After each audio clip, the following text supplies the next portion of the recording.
ഞാൻ നല്ല സ്വപ്നം കണ്ടു നിന്നെ. എന്ത് സ്വപ്നം? കിസ്സടിയുണ്ട്. പോടാ.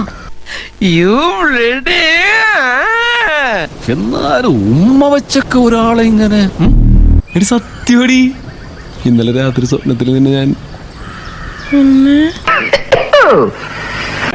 ഈ ഇരുമ്പിന്റെ ചുരിദാർ ഇറങ്ങിയിട്ടുണ്ടെങ്കിൽ ഒരെണ്ണം വാങ്ങിച്ചോളൂ. അല്ലെങ്കിൽ വേണ്ട, അയാൾ അങ്ങനെ വിട്ട ശരിയാവില്ലല്ലോ. അയ്യടാ, അത് കുഴപ്പമില്ല, സ്വപ്നല്ലേ. പുല്ലൻ ആഴ്ച ഓരോ ലൈനാ. അളി അവനെക്കാട്ട് സൗന്ദര്യം ഇല്ല അളി എനിക്ക്.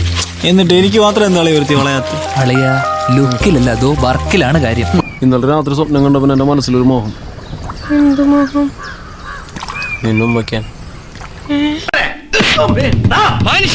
അരുത് കാട്ടാളാ, എന്റെ വീട്ടിൽ മാത്രമല്ല നിന്നെ കൊടകി ഏരിയ പോലും കണ്ടുപോരുത്.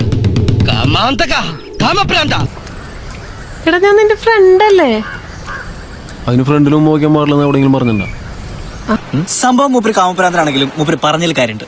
കാമപ്രാന്തന്റെ അച്ഛനടത്തേണ്ടി അതല്ല, എന്നാലും ഒരെന്നല്ല എനിക്കൊരു വേണം. ഇവനൊന്നും നമ്മളെ പോലെ സംസ്കാരമുള്ള കുടുംബത്തിൽ പറഞ്ഞവരല്ല കരിമിക്ക. ഒരു ഉമ്മയല്ലേ നീ വെച്ചോ. ഇവള് വളരെ മുന്നോട്ട് കടന്ന് ചിന്തിക്കുക. അയ്യേ കവിളത്താ. പിന്നെ ഇതിനൊക്കെ ഒരു മയം വേണ്ടേ? ടെസ്റ്റർ ഇല്ലാതെ ആരെങ്കിലും ട്രാൻസ്ഫോമറിലെ കൈ കൊണ്ടിടൂ. പരമ കഷ്ടം. ഞാൻ സ്വപ്നത്തിൽ കണ്ടു ഇങ്ങനെയല്ല. എടാ, എന്റെ കല്യാണം ഉറപ്പിച്ചേക്കാണ്. അതിനു മുമ്പ് എല്ലാം കഴിഞ്ഞിരിക്കണം. അതിന് ഞാനെന്ത് വേണം? അവൻ പറയണ വേറെ ആർക്കും കൊടുക്കാൻ പറയുന്നത്. നീ ആള് വിചാരിച്ചതുപോലെ അല്ലല്ലോ. സ്വപ്നത്തിൽ കണ്ട ഉമ്മയാണെന്നല്ലേ പറഞ്ഞേ. എടുത്തോ.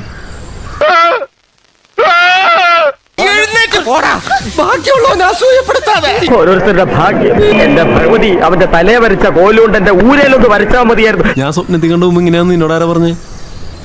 പിന്നെ നീ എന്താണ് ഉദ്ദേശിക്കുന്നത് വത്സ? ഇനി ഞാനൊരു സത്യം പറയട്ടെ. ഞാൻ നിന്നോട് പറഞ്ഞ നീണ്ടല്ലോ നീ കിഴങ്ങനോ? കൊടുക്കത്തെ കൊതിയാണല്ലോടി.